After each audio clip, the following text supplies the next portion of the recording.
Namo tassa bhagavato arahato samma sambuddhassa. Namo tassa bhagavato arahato samma sambuddhassa. Namo tassa bhagavato arahato samma sambuddhassa. Good afternoon, everyone.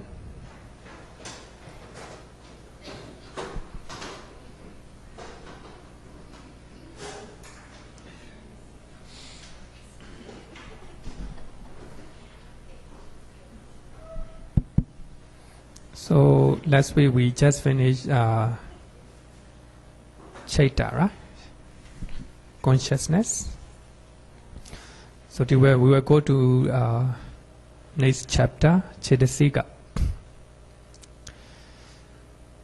So let's look at four ultimate truths, four ultimate realities. We call in Pali Paramatta Satcha, right? Paramatta Satcha. Number one, Chaita, consciousness. Number two, Cetasika, mental factors or mental functions.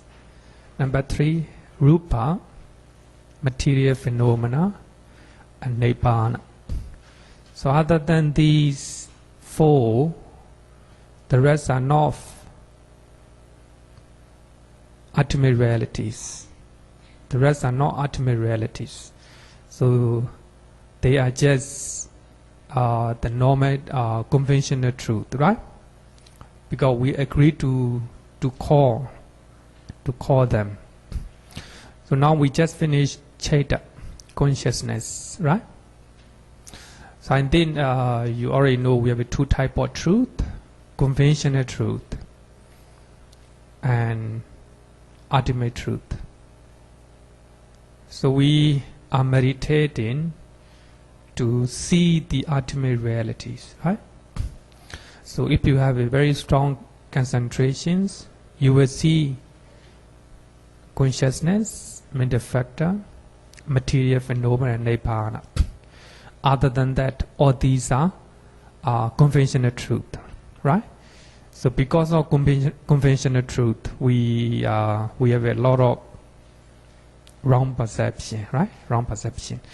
So today we will learn Cetasika, mental factor or mental functions. So Cetasikas are mental factors that influence the Chaita. Because of, so we can compare Chaita as the water. So the water has no color. So Cetasikas are compared as the colors. So that determine the color of the water, right? So mental factors are very important. So they determine the color of consciousness, whether they were good or bad, right? So therefore Cetasikas are mental factor. Here, Cetasika, Cheta, Ika. Cheta means consciousness. Ika means factor that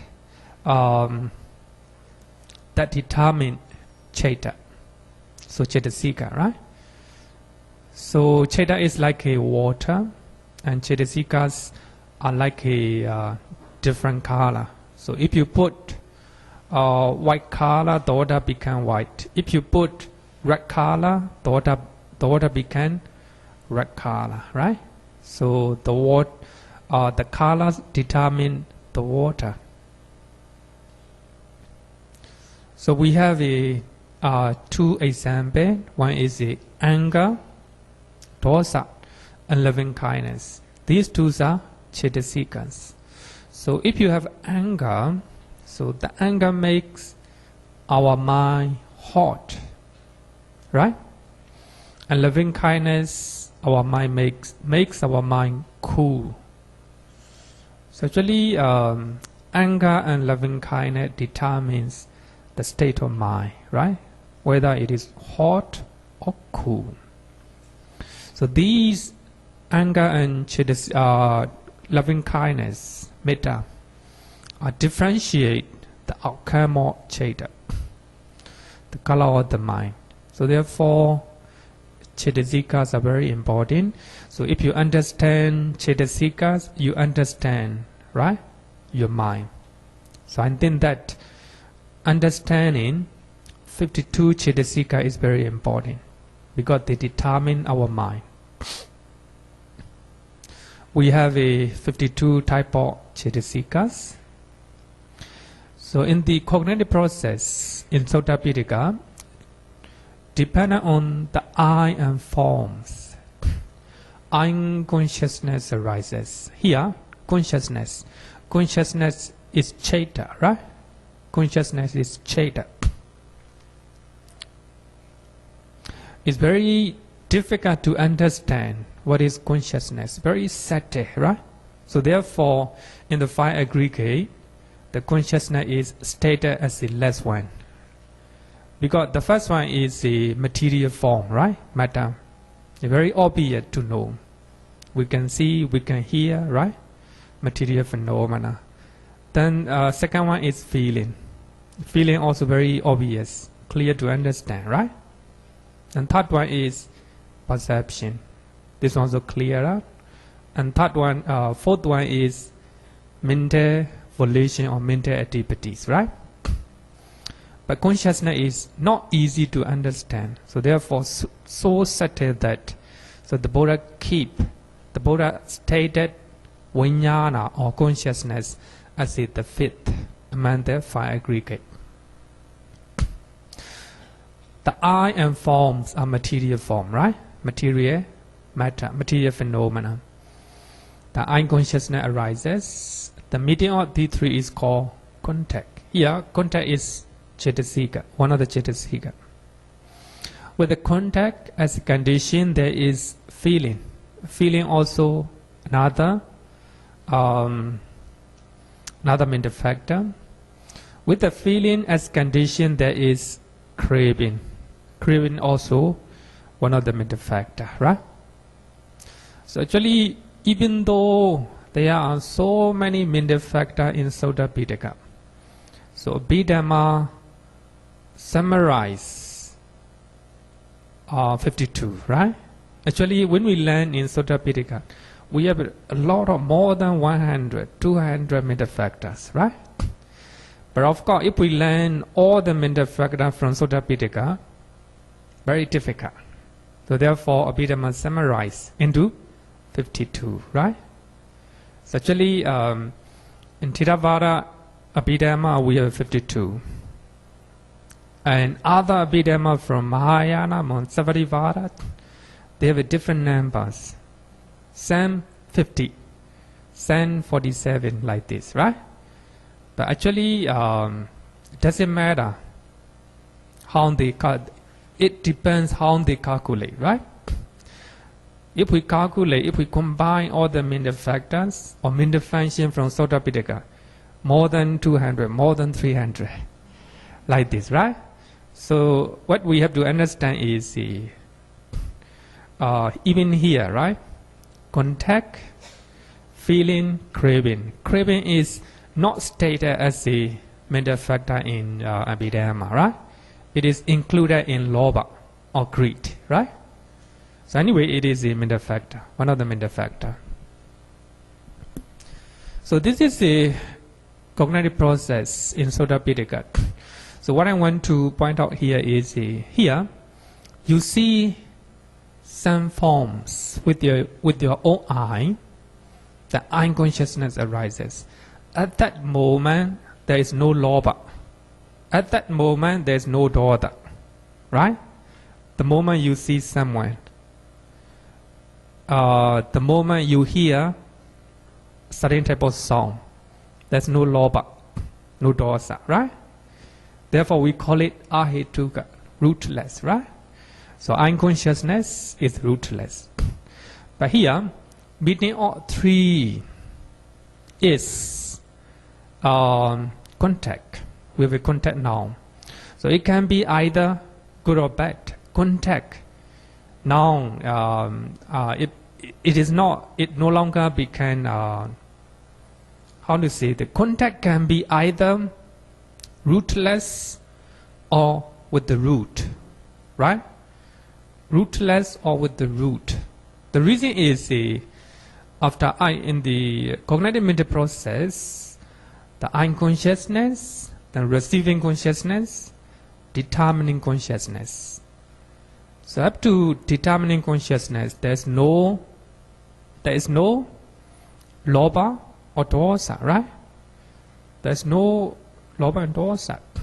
But after determining, you have good or bad. So therefore, I think that contact can be either rootless, ahetuka or hetuka, right? Then after contact, feeling arises. After feeling, craving arises. So these are a simple cognitive process in Sutta Pitaka, right? Chachaka Sutta. So here, characteristics of Cetasika. So if there is no awareness, no consciousness of the object, there is no contact with the object. If there is no contact, there is no feeling. If there is no feeling, no craving, right? No craving. So therefore, sometimes, even though we see somebody, our attention is the other side. Even though we have an eye, there's something to see, we don't have contact. We don't have contact, right? Because we have our attention on the other side. Or we are listening something, right? Even though somebody is approaching in front of your eye, no contact. No contact with the object. So therefore, no feeling, no craving. So all these contact, feeling, perception are Cetasika, including the craving, right? All these are Cetasika. So even though Ceta is forerunner or leader of mental phenomena, so both Ceta and Cetasika arise together. So as you know, in Dhammapada it says that Mano Bopengama Dhamma, mind is forerunner of everything. Even though stated like this, actually Ceta and Cetasika arise together. And second one, cease together. They will arise together, they cease together. That means they take place together, right? No different. So here, why we have a six together? Second characteristics excludes material phenomena produced by mind and karma. In Pali we call it Cetasa Rupa and Kamacha Rupa. Cetasa Rupa means the material phenomena produced by the mind, caused by the mind. And Kamacha Rupa, some material phenomena caused by the karma, our action. So, exclude. So if we talk about the first characteristics arise together, it can be actually sometime, especially the material phenomena produced by mind and karma. So they arise together with the mind, right? If we just take one characteristics, it's not complete. It including material phenomena as well, right? But by talking about second characteristic, six together, so as you know, then generally the lifespan of the material phenomena is 70 times longer than the mind, right? 70 times longer than the mind. So now they might arise together. The mind and material phenomena arise together. But the mind ceases. But the material phenomena stay functioning. Their lifespan is 70 times longer than the mind, right? So therefore, if we just take one characteristic right together, it can be taken the mind as well as material phenomena. But by talking second characteristics, six together, so we exclude material phenomena produced by the mind and karma. So the reason is, even though the mind stops functioning, but material phenomena produced by mind and karma stay functioning, right? So they are not dying yet, they are not ceased yet, stay functioning. So therefore, second characteristic exclude material phenomena produced by the mind and karma. Okay. Oh, okay. Suppose we see somebody, right? With our own, we see somebody, then I consciousness arises, right? I consciousness arises. So after I consciousness arises, actually we see somebody, it is material phenomena caused by the karma. Karma means action. Because we, by seeing somebody, certain action, right? It is a material phenomena caused by the karma. But that karma, the moment unconsciousness sees the material phenomena produced by the karma stay functioning, then receiving consciousness, the material phenomena stay functioning. Then after that, determining consciousness, then jhana, right? 7 jhana. Then after that, then 2 registration mind, 2 registration, dharamana, right? Dharamana. Then after that, bhavanga. So only bhavanga sees.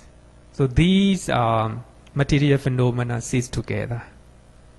Actually, when we learn the 4th chapter, you will understand very clearly, right? So therefore, even though unconsciousness ceases to function, the material phenomena arises together with unconsciousness, stay functioning, stay alive, right? Stay alive. So therefore, by talking about second characteristics, we exclude material phenomena caused by the mind and caused by the karma, right? Sometimes the anger arises in our eye, in our mind. Anger is mental factor, right? Mental factor. Then also material phenomena arises together with anger, also arises. They arises together. So even though anger ceased, so material phenomena caused by the anger stay existing in our body. Red eye, red face, right? Angry face like this, right? So all these are material phenomena, still functioning.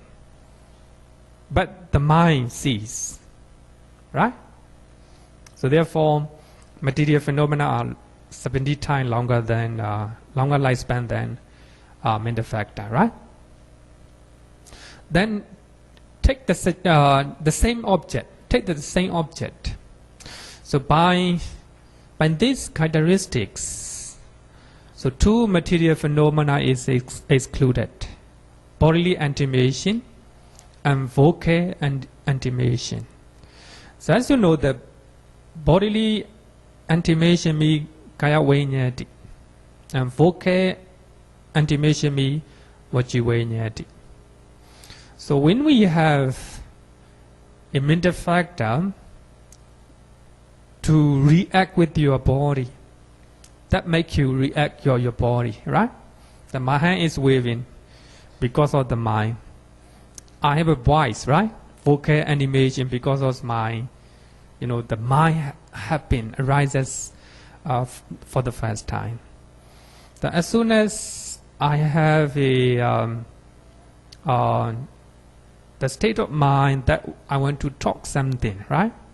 then also the material phenomena also arises. But the lifespan is similar to the lifespan of mental factor or the mind. So these two mental factor, these two material phenomena are the same lifespan of the mind, the consciousness and mental factor, right? They have the same lifespan. So therefore, their lifespan is very short, just like a consciousness and mental factor, right? So actually, if we talk about they arise together and cease together, so that means these two mental phenomena also arises together with the mind. Also, they cease together with the mind because they have the same lifespan, right? The same lifespan. So therefore, we have to talk the third characteristics. Take the same object. Only consciousness and mental factor can take the object. Material phenomena cannot, right? So actually, when we see somebody, because of our mind, consciousness and mental factor, right? The mind eye cannot take, right? Cannot take it. So it is just a condition, right? To take it. So here, take the same object. Here the consciousness, then I have eye, there's something to see, right? The object, something to see. The medium of the three is contact, right? Contact. So when that contact is mental factor, so that contact is the same base here, the eye, right? So therefore, in Chachaka Sutta, we said that eye, the contact associated with the eye, right? Associated with the eye.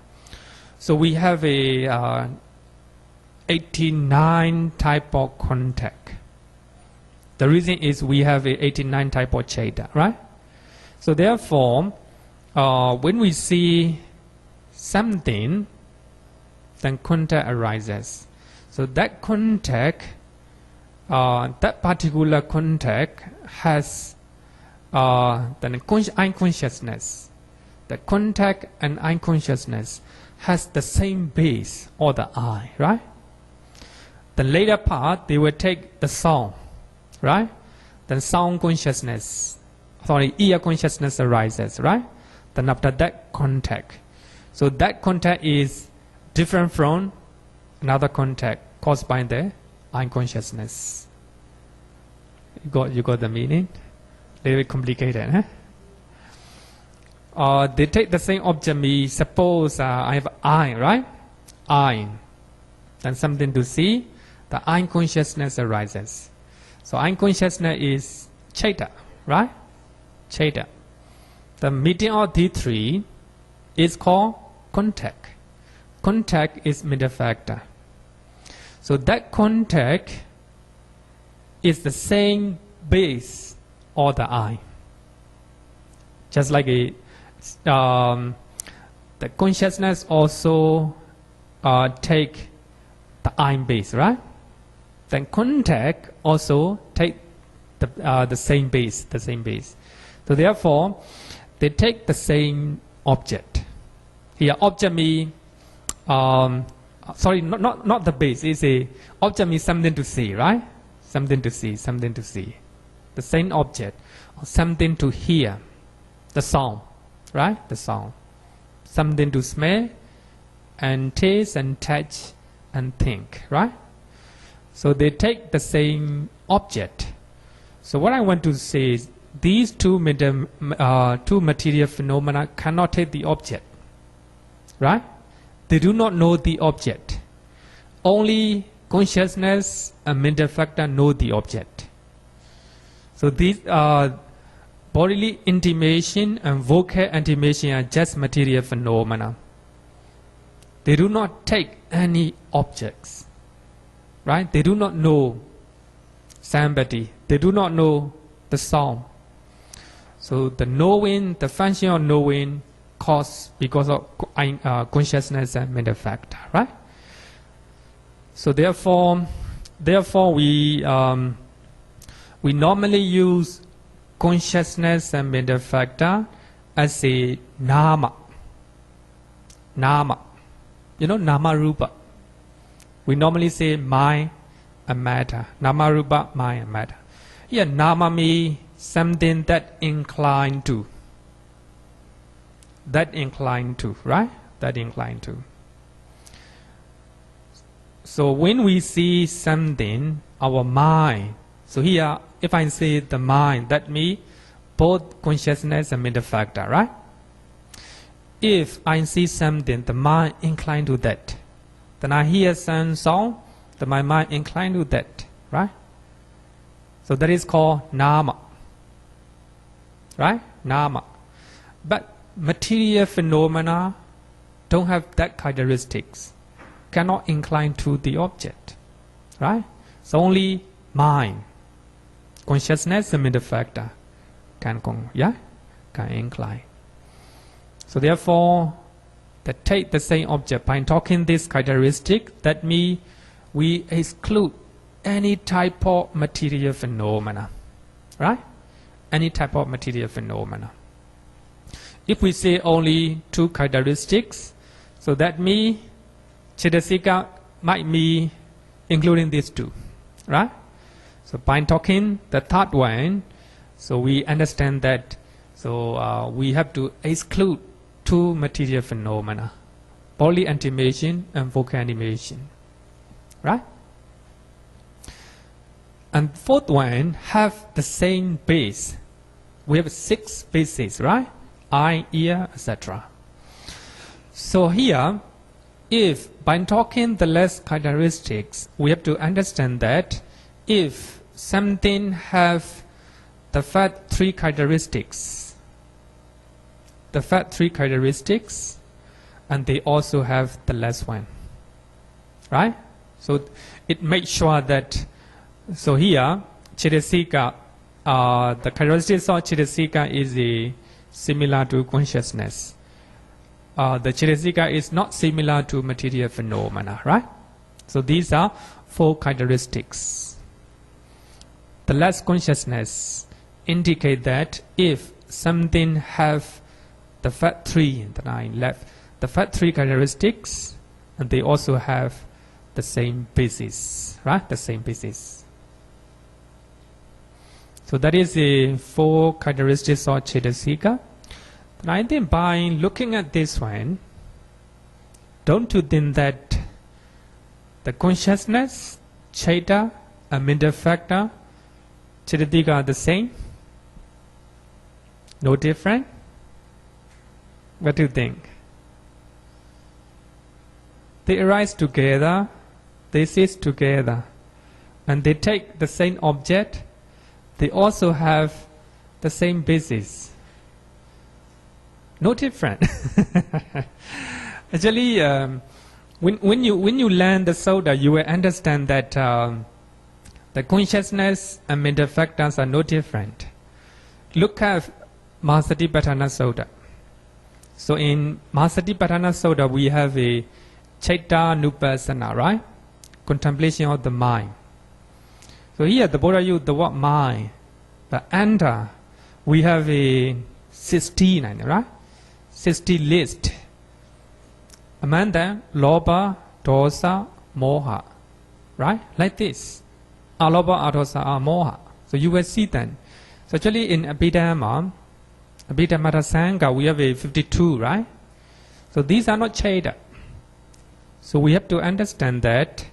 So both consciousness and mental factors are no different. They are the same. If we look at the 4 characteristics, right? No different. Nothing different. But to understand, to have a better understanding, so we have to divide it, right? Different category.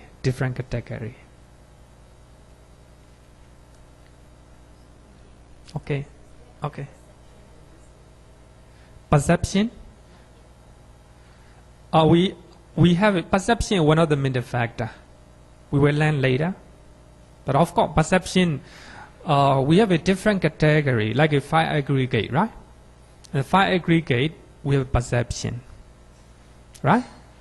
But when the Buddha talk about Satipatthana, no perception is mentioned, right? Just mention feeling, Cheta, Dhamma, and material phenomena, right? So therefore, a different category, different usage, right? We have to understand different usage. So we have 52 mental factors. So according to their characteristics, they are classified into 3 broad categories. Number 1, command to other, Iñña-samana Cetasika. So we have a 30 Iñña-samana Cetasika, command to the others. Would you like to remember in English or in Pali? Second question. I think it's better to remember in Pali as well as in English, right? At least you must understand in English.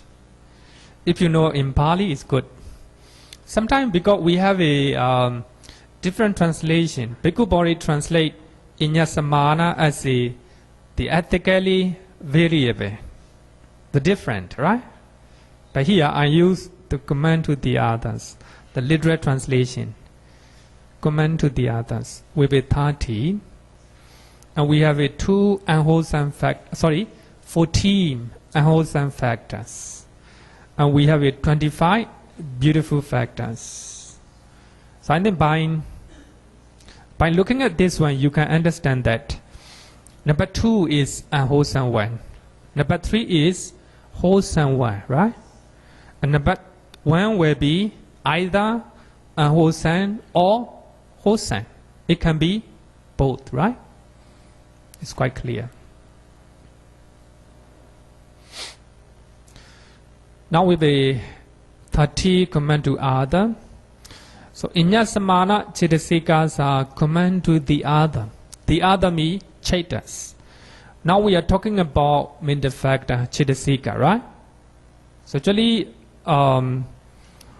if the Iñña-samana Cetasikas are command to other, similar to Cheta. If the counterpart Cheta is good, the Cetasika that associate with that counterpart Cheta also good. If Cheta is bad, Cetasika also bad, right? Suppose you have unwholesome Cheta, but in Cetasika also unwholesome one. If we have a beautiful sense sphere consciousness, this side, Cetasika side also good, right? So therefore, we call it command to the others. So these Cetasikas are similar to the other Cetas, right? So when we learn about the association between Cheta and Cetasika, you will understand. So actually, unwholesome Cetasika associated with unwholesome Cheta, right? So therefore, it is called command to the others. It means that they are associated with both good and bad Cetas. So these Iñña-samana Cetasika associated with the both good and bad. Among them we have a feeling, right? Feeling is one of the command to the other Cetasika. Feeling will be good feeling and bad feeling, right? It's associated with the good and bad. So therefore it is called command to the others. So Bhikkhu Bodhi use the ethically variable factors. Bhikkhu Bodhi, Narada Mahathera, and they also use the ethically variable factors, right? It can be ethic. According to the ethic, the Cheta, a good ethic, a bad ethic, right? According to that, it can be different. So this command to the other is a literal translation. So they are subdivided into two groups. Number one, universes. So we have 7 universes. Sappacheta, Sararana. So they are command to all chetas. To all chetas. That means they are associated with all type of cheta. So here, command Tararana. And to all cheta, Sappacheta, right? Sappacheta, Sararana. So they associate with all type of cheta. So it's 7 1. Another one is occasionals, Pakenaka. We have 6 occasionals. Their association with the cheta is miscellaneous, sometimes good, sometimes bad, right? They do not associate with some chetas. Some chetas. Suppose Vitaka. Vitaka, right? Vitaka is a initial application or thought. So when we attain second jhana, no Vitaka at all. Vitaka doesn't associate with second jhana consciousness, third jhana consciousness, and fourth and fifth jhana consciousness. So therefore, Vitaka is called occasionals. Occasionally, they associate with particular type of chetas, right? So we have 2 types. Universes is associated with any type of chetas. We have 6 occasionals. So these 6 Cetasika occasionally associate with particular type of chetas, right? And then when we learn those one, you will understand, right? Now we have 7 universes. Number 1, contact.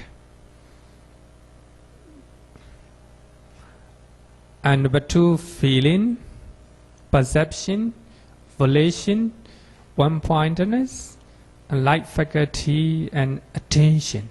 So these 7 factors are called universes because they associate any type of consciousness, right? So when we have eye consciousness, we have a contact, we have a feeling, and we have a perception, volition, one-pointedness, light faculty, and attention, right? So when we have ear consciousness as well, so these 7 together with these 7 made a factor. And everything, any type of cheta, right? They associate with any type of cheta. So I think among them, I think nothing is familiar with you, except number 6, right? Light faculty. So light faculty is a little bit not familiar with you. So we will learn one by one.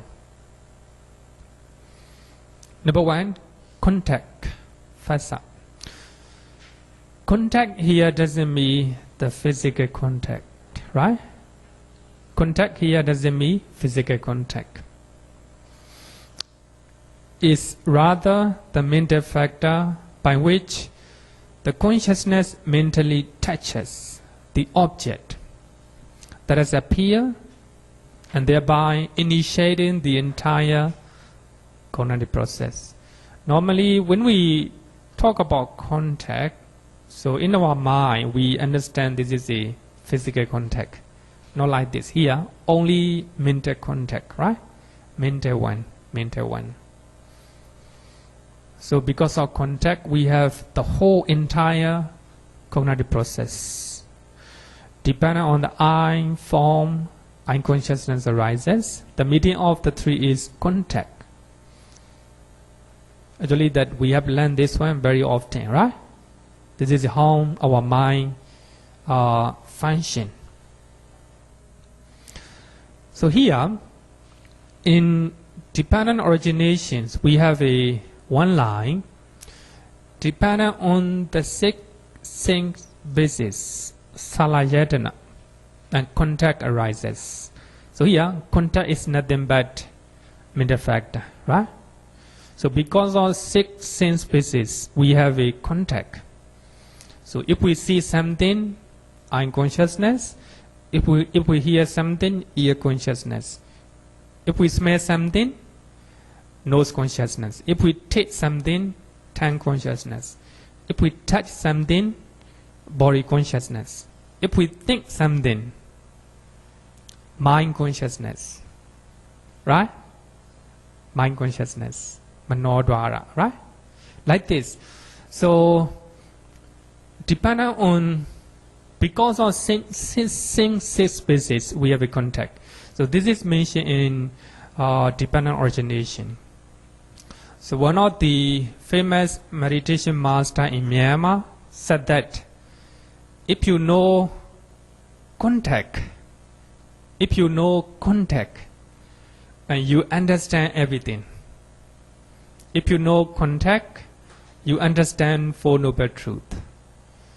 You understand dependent originations. And you understand 37 factors of enlightenment. And you understand the whole Tipitaka. The whole Tipitaka. If you know contact.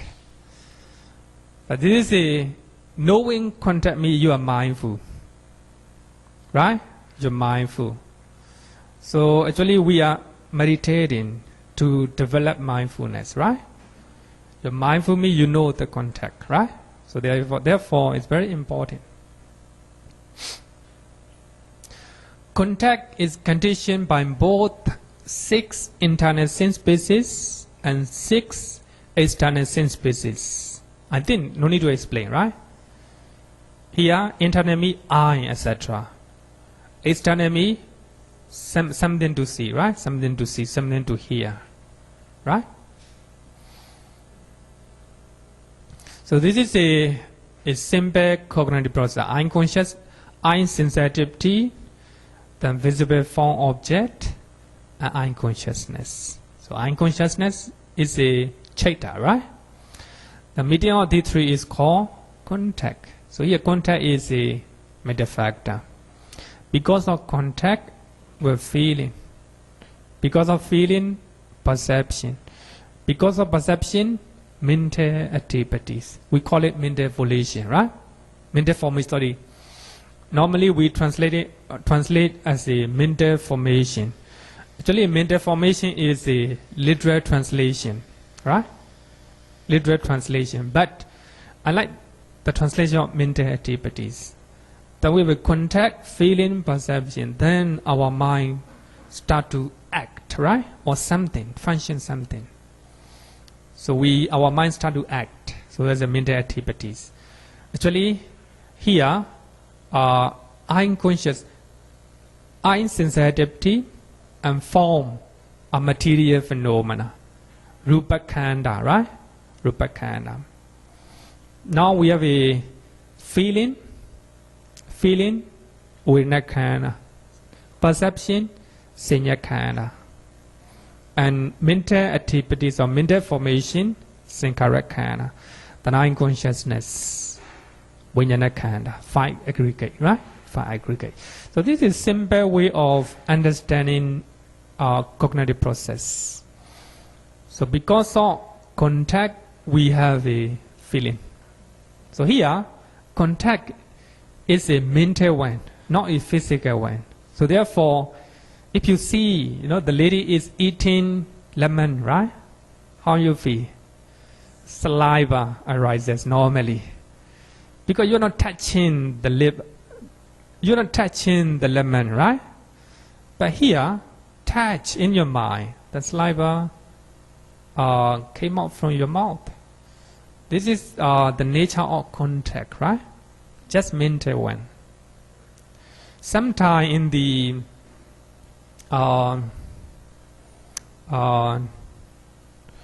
channel, video channel, you will see the lion is running after the rabbit, right? So almost catch the rabbit. But here, by seeing that one, you have your heart is very a lot of compassion toward the rabbit, right? Touch, right? Contact here because of contact. So therefore, even though we are not touching the lemon, so we have contact in our mind, right? Contact. So that is the nature of contact. Then, dependent on contact, feeling arises. There's a dependent origination. Because of feeling, craving arises, right? Actually, craving is nothing but Sankharakana. The mind starts to function. Because of contact, we have feeling, right? Feeling. Then after feeling, of course, perception. After perception, the mind starts to function. You crave for it, right? If you like it, you take it. If you don't like it, you reject it, right? That is the function of the mind. It's called Sankharakana, right? Depending on the contact, feeling arises. That's dependent origination. Feeling experiences the object which it comes in contact with the senses. So therefore, feeling associated with all type of Cheta, right? All type of Cheta. With the arising of contact, simultaneously there arises feeling. It can never be stopped by any power or any force or being. Normally, when we talk about dependent origination, we learn about the non-existence of the God. There's no God, right? That can control our destiny, our action, our feeling. So actually, everything happens based on the causes, right? Now we see something, the contact arises, unconsciousness arises. Because of the three, contact. After contact, feeling. Because of feeling, based on feeling, we have a lot of mental activities, right? Craving, clinging, like this, right? So these are mental activities. So here, there's nothing that can stop that feeling, right? That can stop that feeling. Vedana is a feeling which experiences the object. It is purely mental one. Just like a contact, it's also purely mental one. It associates with all type of Cheta. Here, we are learning about mental factor feeling, right? So in Samyutta Nikaya, we have a 5 type of feeling, right? Is that the same thing, 5 type of feeling. But with a different object. So I will learn later. It's purely mental one. It associates with all type of Cheta. So we have a 3 type of feeling. Actually, we have learned very often. Pleasant feeling, Sukha Vedana. So when we see a pleasant object, we experience a pleasant feeling. Generally speaking, right? Generally speaking. Even though sometimes we see a pleasant feeling, not pleasant feeling here. Generally talking, right? Generally talking. This is generally we're talking. If you see a pleasant one, a pleasant feeling here. Of course, sometimes, even we see an excellent object, we are not happy in our mind, right? So therefore, it's we're talking in general. Number 2, painful feeling, Dukkha Vedana. So when you see an unpleasant object, you experience a painful feeling. A neutral feeling. So when you see a neutral object, neither pleasant or unpleasant, so you experience a neutral feeling, right? Neutral feeling. So actually, in Sutta Pitaka, we use Adukkha Sukha Vedana. We do not use Upekkha, right? So when we talk about 3 type of feeling, we use Adukkha Sukha Vedana. Neither pleasant or unpleasant feeling. But here I'm a little bit wrong, right? Not neutral feeling. Neither pleasant or unpleasant feeling. It's the same with the neutral feeling, right? The same as a neutral feeling. So we have 3 type of feeling. And then understanding feeling is very important. Even last week we talked about Somebody asked me the importance of somebody asked me the question, and I answer based on this one, right? So we have three type of underlying tendency. Normally we have 7 type of anusia, but here in Vedana Sayadaw, the Buddha talk about 3 type. Number 1, the underlying tendency to lust, raganusia, in regard to pleasant feeling. If the object is a pleasant one, the lust likely to arise, right? If we see beautiful things, if we see beautiful songs, if we hear beautiful songs, so lust or attachment likely to arise. In Pali we call it anusia, the underlying tendency to lust. So therefore monks are the life of monks are designed not to see beautiful things, right? Because to prevent lust. So that for that reason you are staying at the meditation retreat, right? So if you stay in meditation retreat, your eye, your ear, everything is controlled, right? So therefore, if we see pleasant things, the lust is underlying. Number 2, the underlying tendency to aversion in regard to painful feeling. If we have a painful feeling, then the anger or aversion is underlying. So it's a very important one. Number 3, the underlying tendency to ignorance in regard to neither painful nor pleasant feeling. So here, the reason is the question last week is the feeling, right? Why important to learn about feeling? Of course, last week we need to know any type of feeling, whether pleasant feeling, painful feeling, or neither pleasant or painful feeling. So we have to know all type of feeling. The reason is, so when we experience pleasant feeling, make sure that you don't have a lust, right? When you have unpleasant feeling, make sure that you don't have aversion or dislike. But if neither neutral feeling is very important. It is the seed of ignorance, right? So if we have neutral feeling, ignorance likely to arise. So therefore, any type of feeling is very important. So therefore, in dependent originations, so dependent on feeling, craving arises, right? So if you really understand feeling, any type of feeling, so that means you're mindful, right? So if you're mindful, there's no place for craving. Therefore, we are practicing mindfulness. So when you are seeing something, be mindful, right? There will be contact.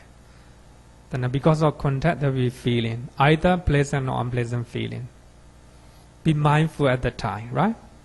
Just mindful, just know that is a pleasant feeling. That's all.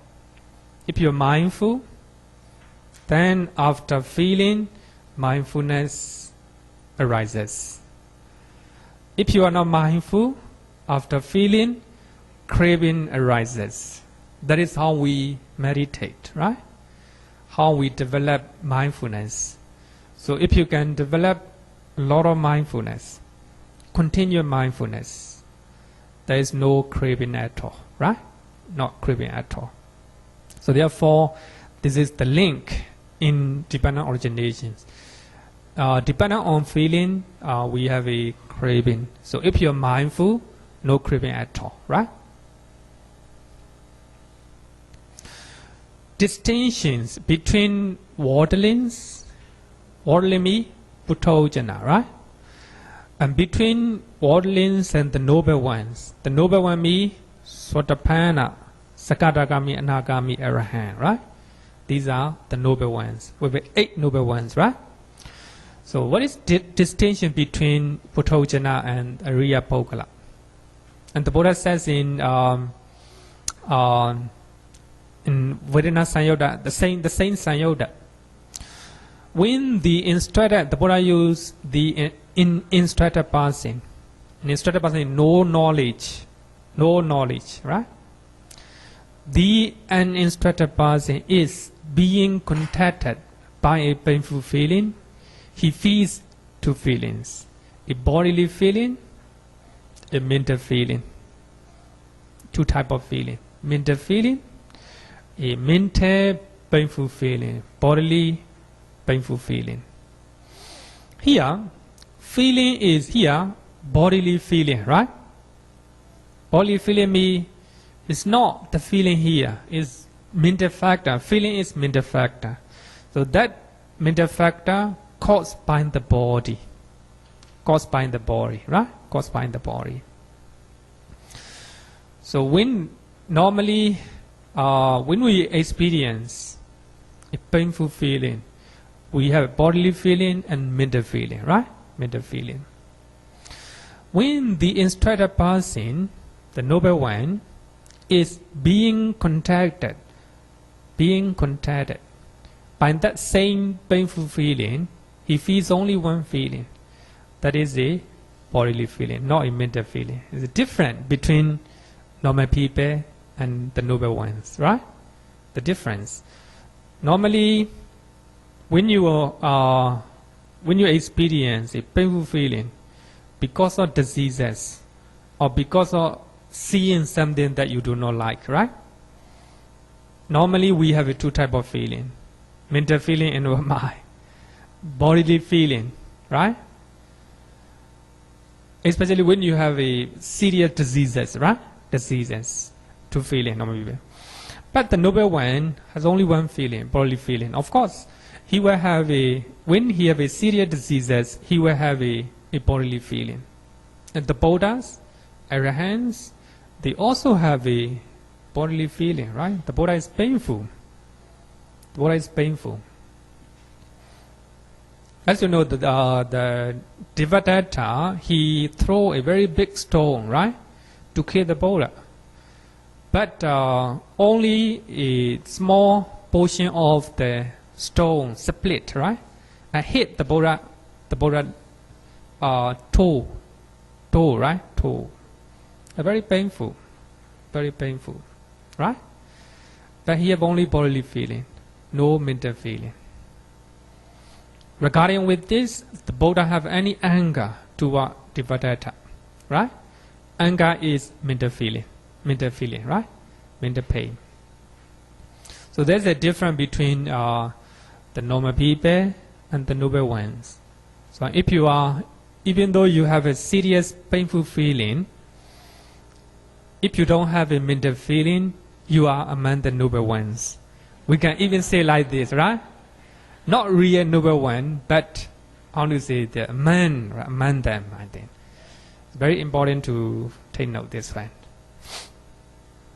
Because many people ask, why if the Buddha attained enlightenment, but he still suffer, right? He still suffer. But of course it's right. Suffering means just bodily suffering, not mental suffering, right? Not mental suffering. So in Indriya Sanyoga, we have a 5 type of feeling. But in Cheta, so we follow this category, 5 type of feeling, right? Feeling caused by the physical pleasure. So when we have physical pleasures, we have a very pleasant feeling. That is a sukha. Feeling caused by the physical pleasure. Another one is feeling caused by the physical pain, the dukkha vedana. Number 3, pleasant feeling. So pleasant feeling is caused by the mind. So when we think about a past experience that you like, right? Then pleasant feeling. And number 5, Number 4, unpleasant feeling. So when you think about unlucky experiences in the past, so you have unpleasant feeling, right? Then neutral feeling also rises in the mind. So we have a 5 type of feeling in terms of faculty, indriya, right? Normally in many suttas, the Buddha just talk about 3 type of feeling. But in Indriya Samyutta, we have 5 types, right? It can be enumerated up to 108. Because we have 5, we have a, how to say, 3 type of feeling, right?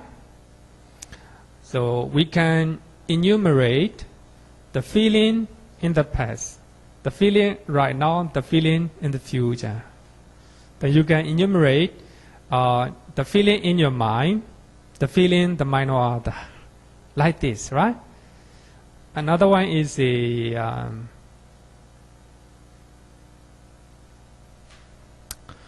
we have a 6 sense species, right? Then we have to enumerate in this way. So when we have a 108, right?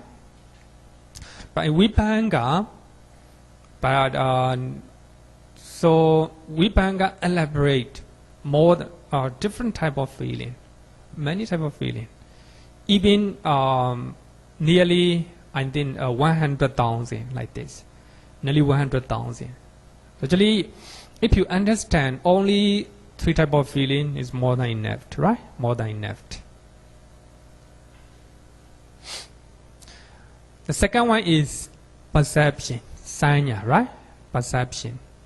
So here, contact and feeling, so they are universals.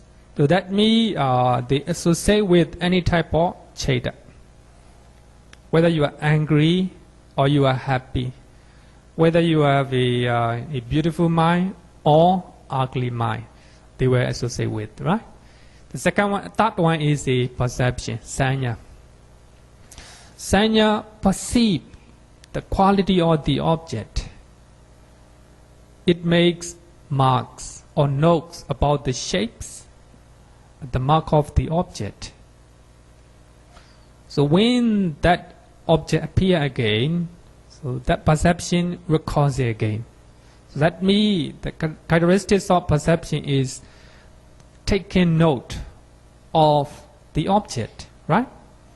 If it is tall, you perceive in your mind it's tall, right? If the person is fat, then you perceive fat, right? Perception, I think we can translate as a registration, right? You register something in your mind. Sometimes that perception is very, how to say, problematic, I would say, problematic. So I left my village at the age of 12 years old. Then I take note all, everyone, everything in my village. That's my perception, right? So when I go back, even right now, my perception is difficult to change. If I perceive somebody, he is very good, then I take it as a good person. So later I learn that he or she is not that good. Change, right? Perception is very powerful, right? Sometimes, what happened in my village is the people who have a land, they are rich in they are rich in the village before. But 50 years ago, I think people who do not have any land, they go out and they do business outside. They became very rich. Like this, totally different. Now it's totally different. The landowner are poor. The one who were working for them in previous time, so rich in the village. But my perception is difficult to change. So actually in my mind, they are very poor in the past, right? They're working for the landowner. Later, the landowner had to borrow money from them. Perception, but my mind, stay register those experiences, right? So here, perception means you register something. So therefore, perception is very tricky.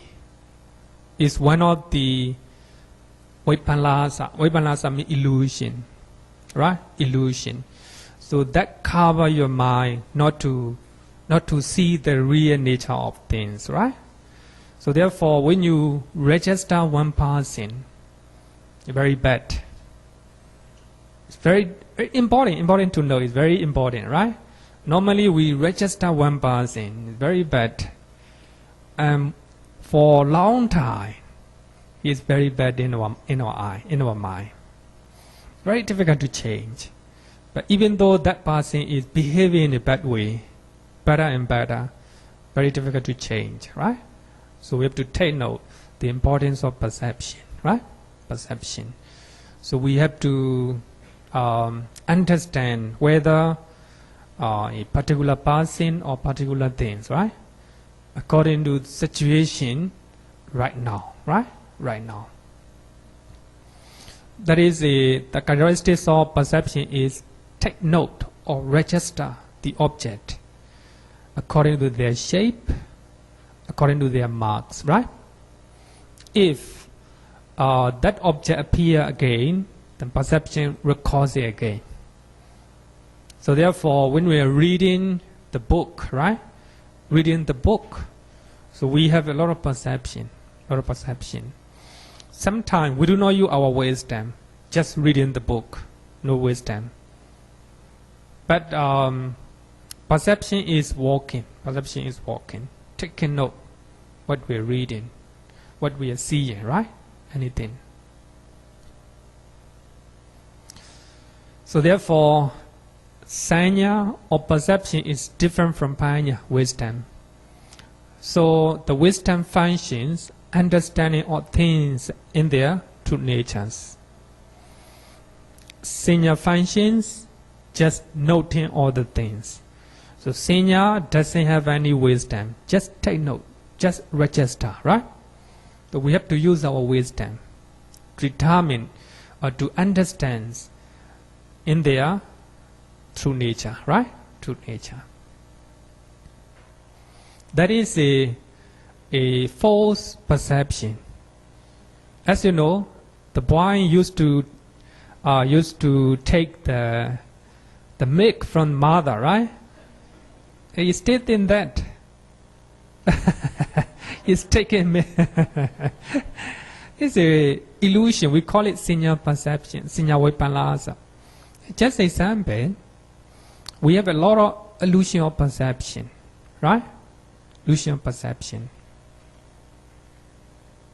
Because of that, we have a lot of problem, right? Problem. That's a perception. The function of perception, perceive something or register something in your mind. Another one is a volition, cetana. I think it's very beautiful things to know about cetana. Cetana also among the universes, right? That means it associates with any type of feeling. So we have a good volition and bad volition, right? Cetana motivates the associated mental factor to take action on the objects. In achieving its goal, cetana is a leader. So therefore, in the five aggregate, we have a sankarakana, right? Sankarakana is translated as a mental formations. And actually, I prefer the word mental activities. Actually, the leader is cetana. Cetana. In the dependent origination, we have a vajja pachaya sankhara, right? Because of ignorance, we have a volitional formation, right? Karma formation. In dependent origination as well, we have to take volition, this one.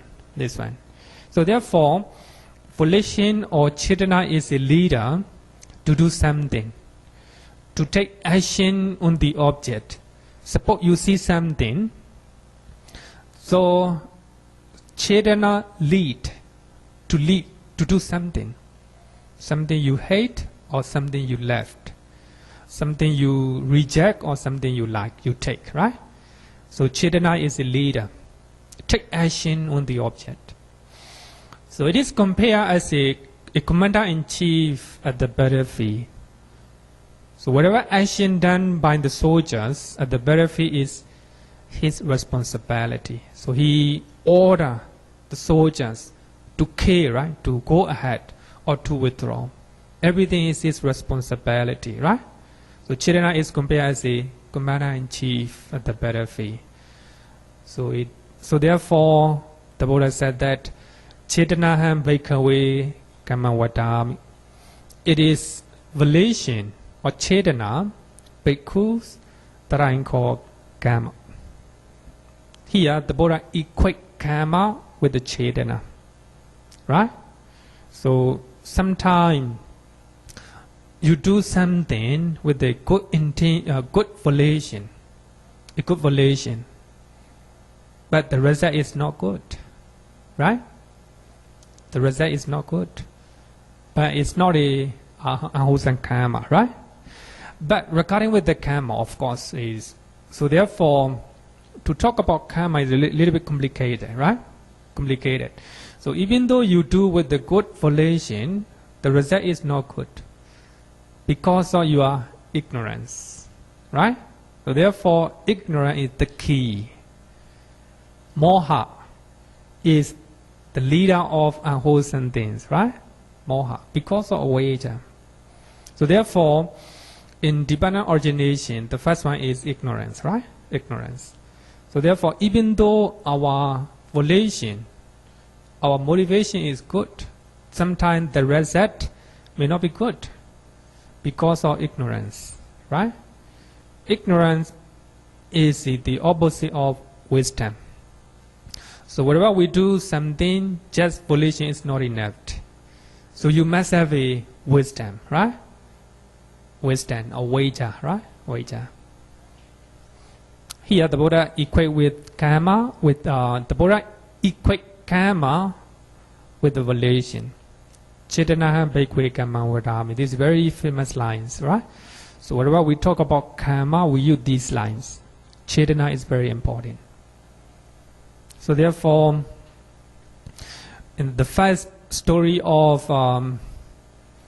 Dhammapara commentary, the story of Lokapala Sayadaw, right? So he became arahant and he came back to Savatthi. So on that day, at the night time, there was a heavy rain.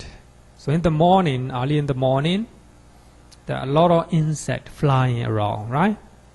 In the morning, the flying drove in the on the ground. Actually, the Lokapala Sayadaw is blind, right? Blind. He couldn't see. So in the morning, as usual, he go walking meditation, right? Walking meditation. And he killed all the insects on his way. And many visiting monks saw this one. And they complained, this man is killing a lot of insects.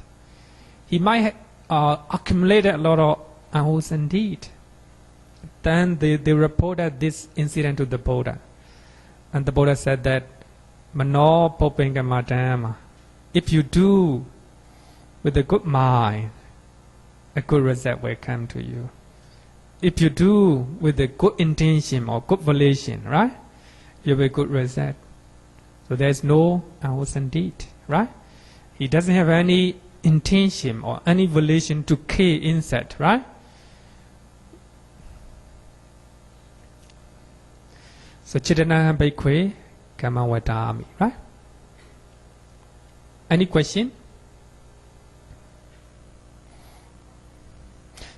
Any question? Then let's go to next one. One-pointedness, ekagata. Ekagata is the unification of the mind on the object. So you try to unify your mind on the object. It's called ekagata. So here, we don't use samadhi. Normally, samadhi is used as a good way, right? In a good way. But here, ekagata is a broader sense. The unification of the mind on the object. As you know, eka means one. Aka means the higher point. Aka means the higher point. In our temple, we have a higher point.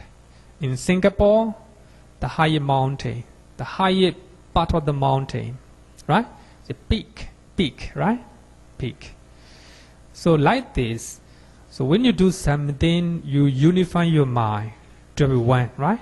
One. So therefore, one-pointedness of the mind is similar to samadhi, right? It is present in all type of consciousness, even the most rudimentary level.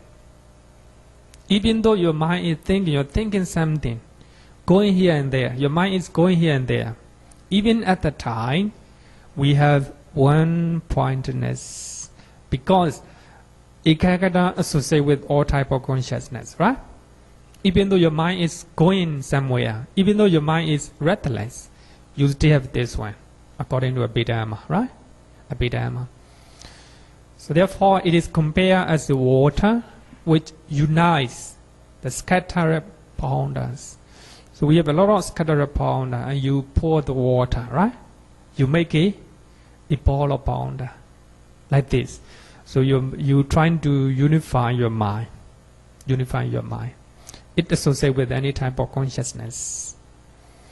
It is a crucial factor to attain meditative absorption or jhana. When you want to attain jhana, you must be very strong ekagata, right? So ekagata is one of the most important factors to attain jhana. Samadhi, the meaning of samadhi is a samadhi. Actually, I have explained that.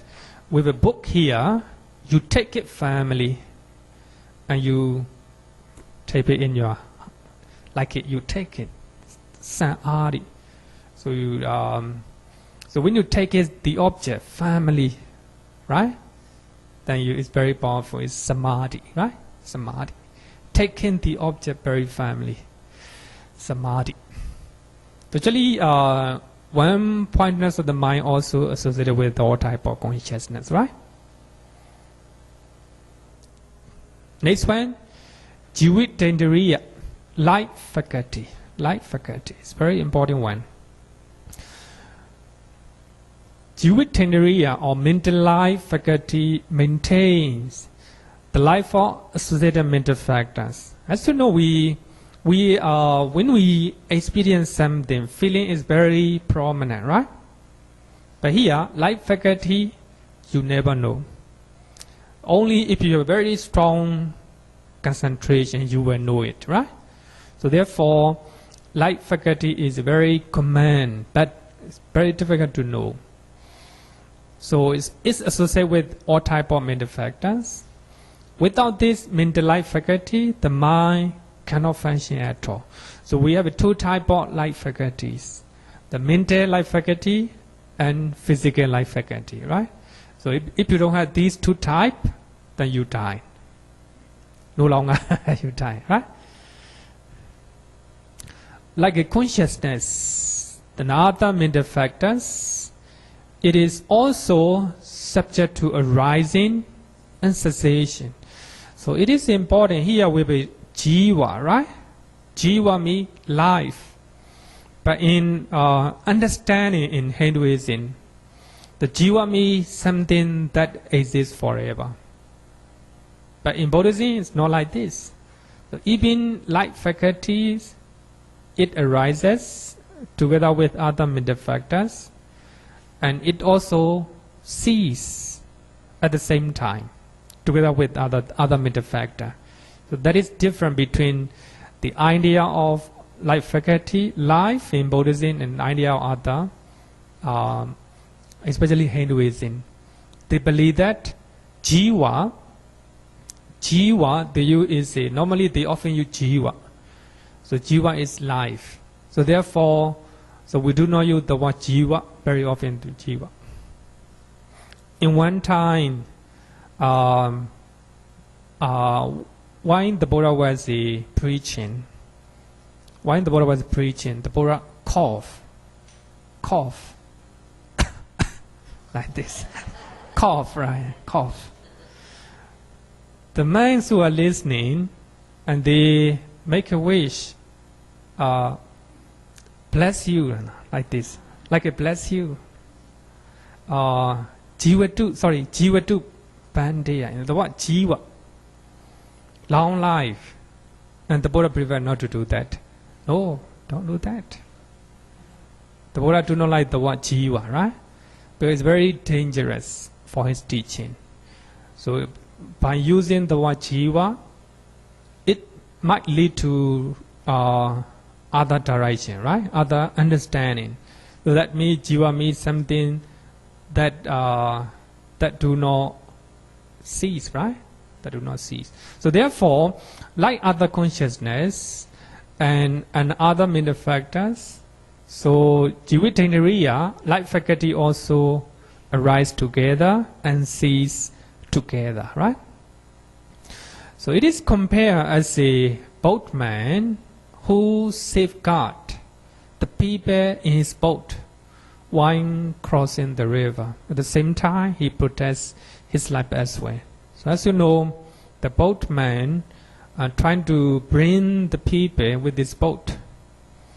So he makes sure that all the people in his boat are safe. By doing so, his life also safe. When other people die in the river, he also die. Like this, right? Like this. So life faculty arises together with other mental factor and cease together with other mental factor. Within this period, arising and cease with one, one moment, right? Present moment. At that moment, he trying to maintain the life of other mental factor as well, right? That is the meaning of Jivitendriya, life faculty. Any question? So therefore, it is important to know that in Buddhism, we don't have anything that exists forever. Arises, cease. Even Jivitendriya, right? Arise together with other mental factor, but the nature of cease, they will cease, right? Then another one is attention, right? Attention. Sorry, I didn't finish my note. Have to look at the book.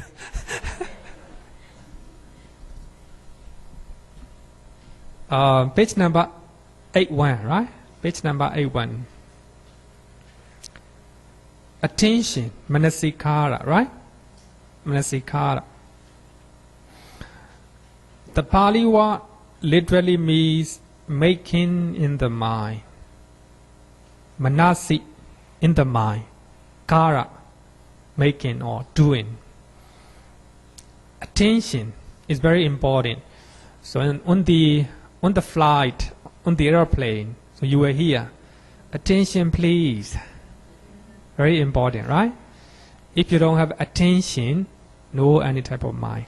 So therefore, attention also associated with any type of beings, any type of consciousness, right? Attention is the mental factor responsible for the mind's advertence to the object, by virtue of which the object is made present to the consciousness. So as you know, we have a determinant, right? Determinant. Oh, sorry. So we have a fight door adverting, right? A mind door adverting. Pancha dwara vajana and mano dwara vajana. We have two type of mind, right? Actually, it is similar to attention, right? Actually, we start to attend to one object. The Panchadwara Vajana, five door adverting, right? Five door switch. If so, that switch do not open, then we do not take. We cannot see or we cannot hear, right? So therefore, attention is similar to five door advertings and mind door advertings, right? So therefore, it is responsible for mind's advertings to the object. Its characteristic is the contacting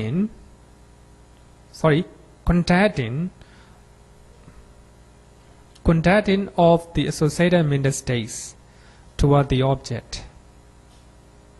Contacting of the associated mental states toward the object. Its function is to yoke associated states to the object. It is manifested as a confrontation with an object. Its proximate cause is the object. Very complicated, right? You don't understand. Therefore, I think actually I think Bhikkhu Bodhisattva is the best one to understand Abhidhamma Sangha. But even this one, a little bit difficult, right? It is I think look at the simile is much better. It is confrontation with the object. Of course, it's confront with the object, right? The fight-or advertence, of course, is how to say if the I consciousness is going to happen, right? Before that, he confronted with the object first. Then he opened the door. Then only I consciousness can be seen, right? Can be arising. Attention is like the radar or a ship. A radar or a ship which directs it to its destination, or like a charioteer who sends the well-trained horses, that is, the associated states, toward their destination, the object. Normally, a charioteer, right, who sends well-trained horses. That he went to go to Marina Bay, right? Marina Bay with the chariot, and he how to say, he trying to control, right? Control them to lead that direction. So just like that, so on the airplane, right? On the airplane, so people are watching movie and eating. Some are eating, but the pilot, attention please. He went to announce very important one, right? Then people keep attention. People who are eating, stop eating. People who are watching movie, stop watching movie. All their attention is to the pilot's announcement, right? Just like that. So attention is it lead to toward their destination. Manasikara should be distinguished from Vitaka. It's different from Vitaka. While the former tense is concomitant, concomitant means mental factor, toward the object, the latter applying them onto the object. That means attention is a broader sense, right? So attention, suppose you are going to Marina Bay with the charioteer, right? With the chariot.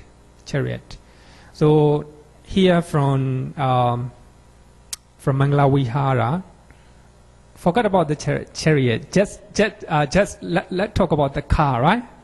You're driving a car, right? Driving a car. So from Mangala Vihara, you come from the car park and you go to the gate.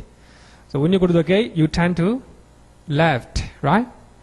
When you're going to Marina Bay, and you lead your car to that side, right?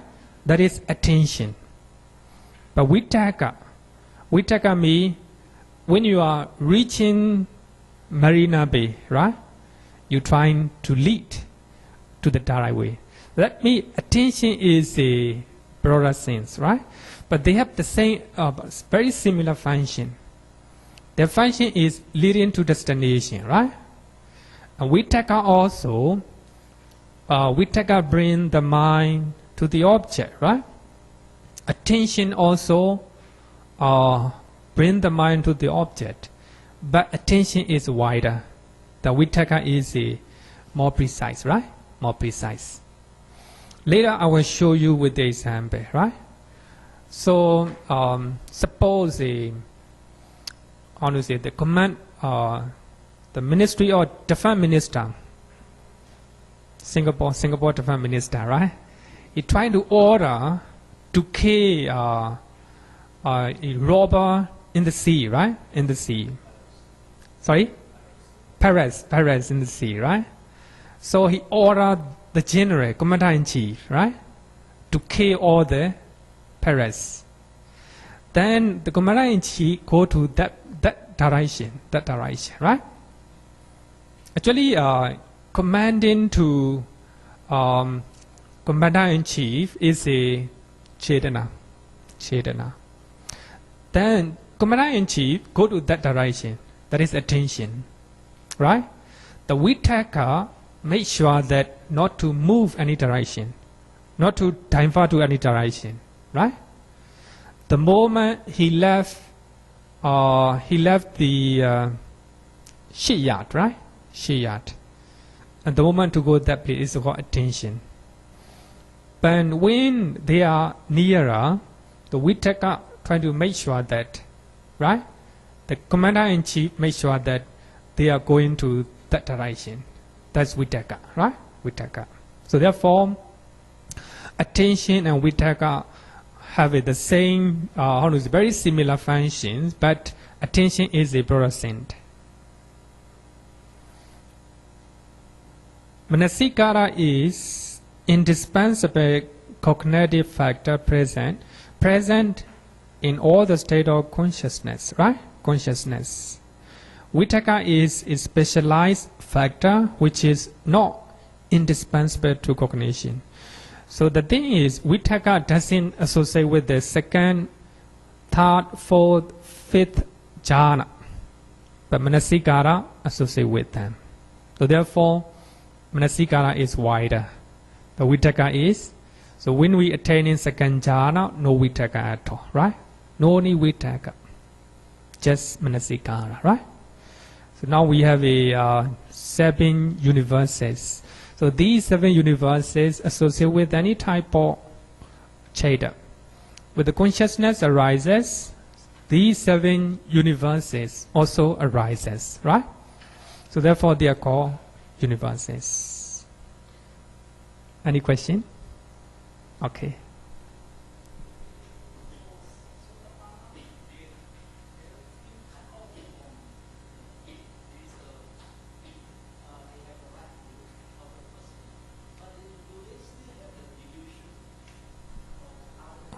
Delusion?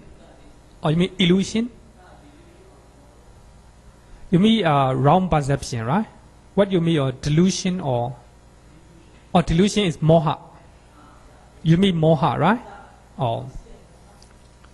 Of course, yes. The reason is moha is eradicated only by Arahant. Even though you are anagami, you still have delusion regarding with certain type, right? Suppose even you become Arahant, you still have attachment to fine material and immaterial jhana and their attainment, right? Actually, the fine material and immaterial jhana is still attachment, right? So the moment you have that attachment, that means you have a delusion. So only Arahant totally remove delusion, right? Okay.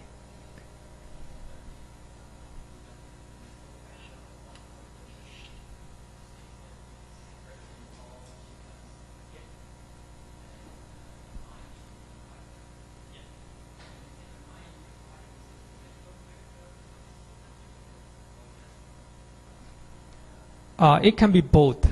The reason is we have 4 characteristics of mental factor, right?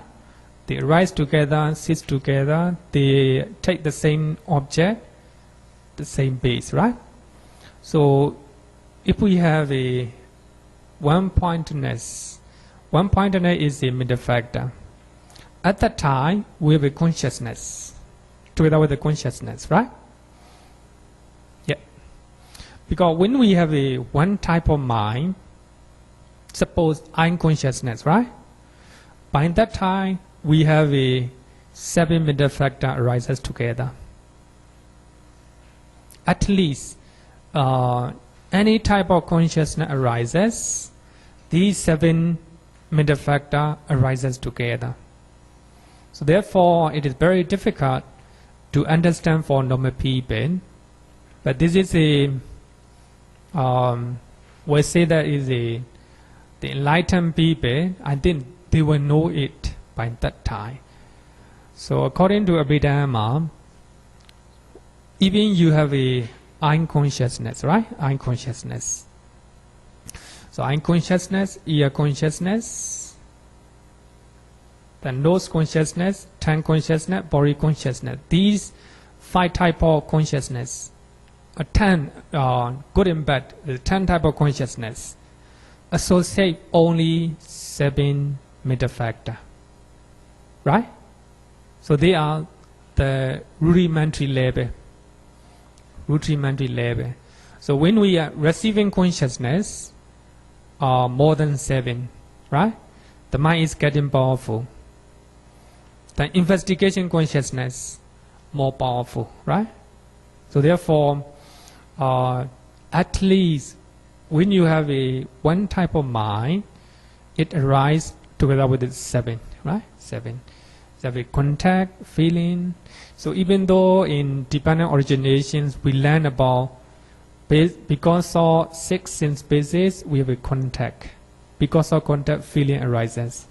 So if we just look at that, the teaching, now you might have understanding that the fact only after phasa, only after contact, feeling arises. So according to Abhidhamma, not like this. The moment you have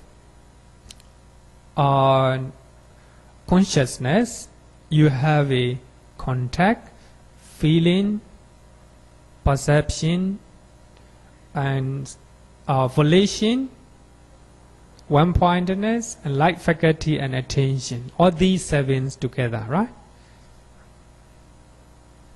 According to Abhidhamma. If we learn this chapter up to the end, you will understand this one. Any question? Okay, so let's close our.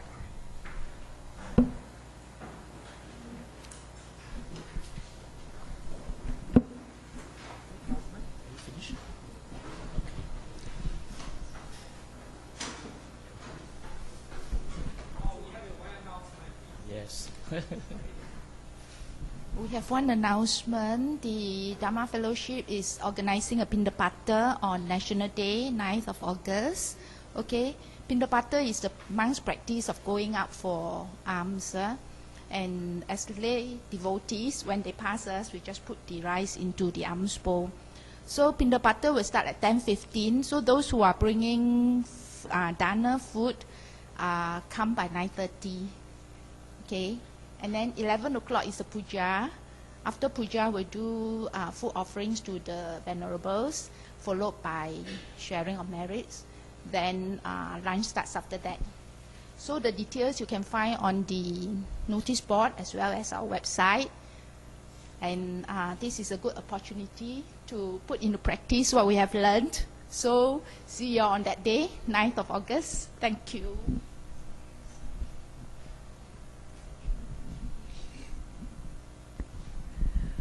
Yo vada tham pa va ro manu Jesu Sakya Muni Bhagavata Kichu Paragato Bala Viriya Samangi Tam Suga Tam Sarana Tamu Pemi Raga Viraga Mani Jama Sokam Dhamma Sankhatama Patikulam Madhura Mimang Pagunam Suvibatam Dhamma Mimang Saranatamu Pemi Yatha Chadina Mahapalamahu Chatusu Sisu Purisa Yugesu Atacha Pugala Dhammadasate Sangami Mangsaranatamu Pemi Sadhu, sadhu, sadhu. Thank you, Bante. Good afternoon, everyone.